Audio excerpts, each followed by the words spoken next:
এই রবিবারটাও অন্য রবিবারের মতনই স্পেশাল ছিল, কিন্তু একটু বেশি ক্রেজি কিছুর সাক্ষী হয়ে গেলাম। একজন খাঁটি বাঙালি মেয়ের কাছে রবিবার মানে স্পেশাল জম্পেশ খাওয়া দাওয়া, তাই আজও নিজের মনের মতন রান্না করে ফেললাম। ঝাল ঝাল মটন কষা, তার সাথে সাদা ভাত, সঙ্গে টেস্ট প্যালেট ক্লিন করার জন্য একটু রোস্টেড পাপড় ছিল। আজকে বাইরের ওয়েদারটা বেশ দারুণ ছিল। আফটারনুন ন্যাপটাকে ইগনোর করে আমরা চলে গেলাম মুভি ডেটে। প্রথম সিনেমাটি ছিল আমার বস।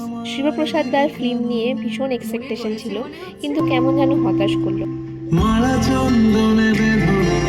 এরপর এলো আসল পাগলামিটি। পপকর্ন রিফিল করে সোজা আরেকটা সিনেমাতে ঢুকে পড়লাম। দ্বিতীয় সিনেমা শ্রীমান ভার্সেস শ্রীমতী। খুব সুন্দর ডিরেকশন, একদম মজা করে দেখলাম। প্রথমবারের মতন ব্যাক টু ব্যাক দুটো সিনেমা দেখলাম একদিনে। এইভাবেই কেটে গেল এই রবিবারটি। খাবার, বৃষ্টি, সিনেমা আর একটু পাগলামি নিয়ে ভর্তি।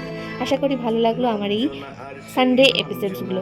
ভালো লেগে থাকলে অবশ্যই কিন্তু লাইক, শেয়ার অ্যান্ড সাবস্ক্রাইব করতে ভুলবেন না। Thank you so much. দেখা হচ্ছে অন্য একটা সানডে এপিসোডে। Till then, tata, bye by.